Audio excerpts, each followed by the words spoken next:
Hey everyone, thanks so much for tuning in. As always, as of late, it's been a while since my last video and things have been busy, but I have been purchasing new knives left and right. In fact, I'm probably buying more than I have in the past, but the videos have been shortcoming. Either way, I'm excited to show you guys a new model, a new offering from one of my favorite companies. We're going to take a look at the Scout model from Guardian Tactical. Fun facts, Guardian Tactical, some employees left Microtech now over 10 years ago. Company formed in 2012. They started shipping knives in 2013. So at least for us as consumers, they're in their 10 years now, which is, it's insane. It's crazy how fast time flies. My first exposure to them was over 9 years ago when I bought their Helix model. Great folder. I miss their folders, but they have been so inundated with demand on the out the front automatics that they just don't have the time and the manpower in the machine space to get back to folders right now. Unfortunately for all of us, they are a smaller family-owned business, and they are completely USA made. Anyhow, we're going to look at the Scout model. It is done with Elmax, and I've got two here. I've got a production version and then also a custom version. I've got their other OTFs back there for size comparisons, so let's get into it. So we're looking at their new model called the Scout, out the front automatic. It still carries a lot of the things that we love about the Guardian Tactical automatics, namely it has a stainless steel plate and it has ceramic detent balls, so the action is fantastically smooth, very satisfying.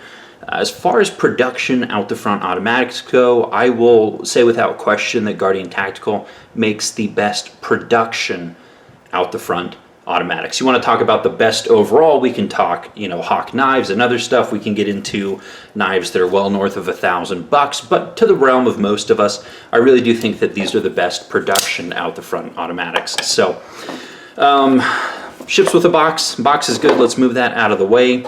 Let me open up the custom here. So the difference is that this one was hand ground by Reese Weiland, a custom knife maker that they have collaborated with on kind of all their custom versions. This one has a bronze blade, bronzed hardware, bronze plate and button, as compared to the production one, and this one is kind of all blacked out. So let's get into the specs. Let me bring out some of the other productions. So we've got the Recon 040. I brought out my custom. We've got the Recon 035, also by Reese Weiland. And then we've got the Recon 025. This one's also a custom, also by Reese Weiland. So that's the lineup I grabbed today.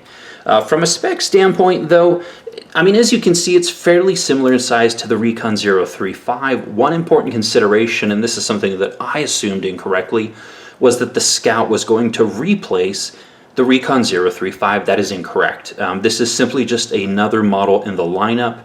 It's slimmed down the handle a little bit. Obviously, different blade shapes are and will be available.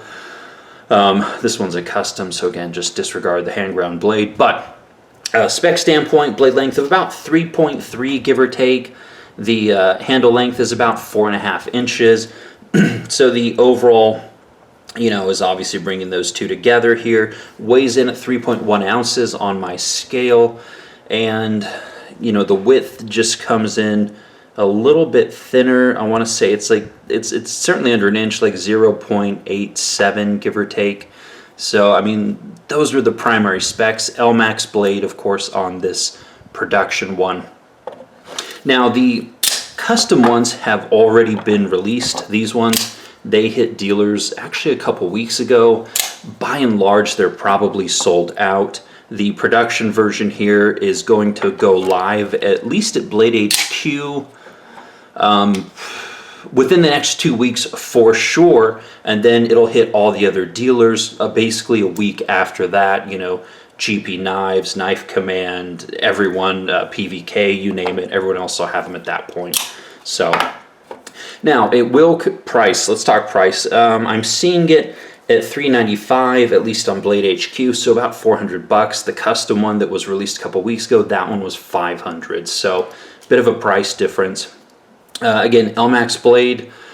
It's got this really cool blade shape with the swedge and kind of a harpoon up front. You've got a fuller in the blade here, very attractive blade shape. The finishes that it'll come with, this is a black stonewashed version, so they coated the blade. I'm not sure what coating they used. I know they've used KG Gun Coat in the past, and then they stonewashed it. So this is the black stonewashed. They'll have a regular stonewashed. They'll have a regular blacked out blade, and then they have a two-tone combo of black and machined satin essentially blades. So those will be the different finishes, and it's found here on the blade, on the button, and on the 3D milled titanium pocket clip. 6AL4V grade 5 titanium here. So really cool that they did that throughout the entire knife, so everything matches.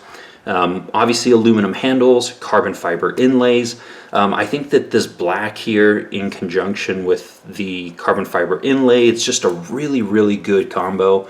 Probably the best looking combo, again, in my completely unbiased opinion here. So, but yeah, it's great size, really good balance when open.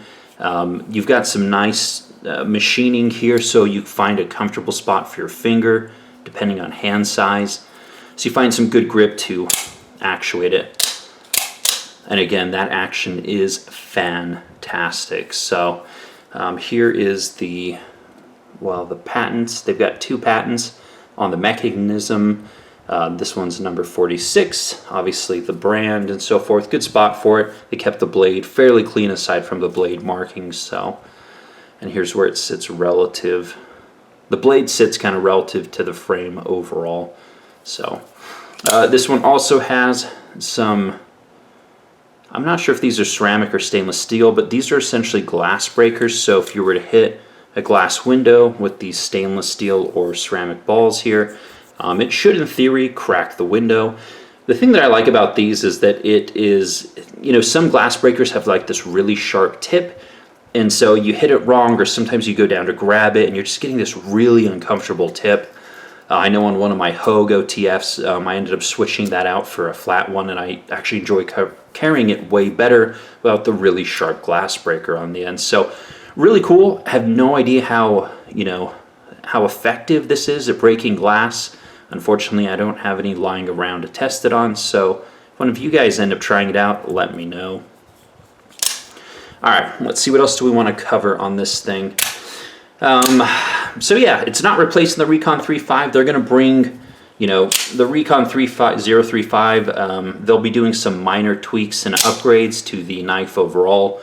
And you'll see obviously more of this model in the future, but let's do a quick side-by-side here to give you guys a really good idea if you already have a Recon 035. So a little bit longer, a little bit thinner. Width is, I don't have calipers with me, but it looks pretty much the same. And then, this one has a spring clip versus the 3D milled clip. This is actually a really good clip, especially with the stonewashed version here. Goes in and out of the pocket really well. Works with all of my jeans, so it's a good clip. They also centered it as compared to the offset clip before, so that'll make some of you guys really happy. So, yeah. Let's see, anything else? Let's bring back some of these other ones. Recon 040 is an absolute beast in comparison. This is a fun out the front. All right. As far as shows that Recon or that Guardian Tactical will hit, pretty much just Blade Show in Atlanta. So they'll be there this next year. Again, being a small family-owned business, they don't have the manpower to go to a lot of small shows because they'll essentially end up losing machine time. And again, dealers are waiting for and looking for orders that they want. So, those are just the sacrifices you have to make when you're a small company. So I think that's pretty much it for now. I really look forward to them getting back into folders at some point. I think they did an amazing job. When the Helix came out, 10 years ago, I was absolutely blown away by the fit and the finish and the action and everything else. Their last model, their last folder, the Occipital, I want to say. I still have one of those, and I really like it. I don't think that one's going anywhere. I've had pretty much almost all the knives they made throughout the years. A couple that I missed out on, and a couple that I still want to get my hands on, but they are so difficult to find now, the models that are no longer in production. So anyways, I think that should wrap it up. Again, a small American manufacturer making fantastic out-the-front automatics. If you have not tried them yet, definitely encourage you to at some point. Try to get your hands on one. Just try out the action. You know, I think you'll definitely appreciate what they do and how well they do it. So, yeah. All right, we'll go ahead and wrap it up there. Comments, questions, let me know. I am staying quite a bit more active on Instagram than I am on YouTube. And again, I apologize to you guys who have been following me for a long time now. There are a few more videos I want to get. I have so much new stuff that's come in. It's just really hard to find the time and the energy to get to these longer format content and videos as of late. So I will see you guys in the next one. Thanks so much. Take care.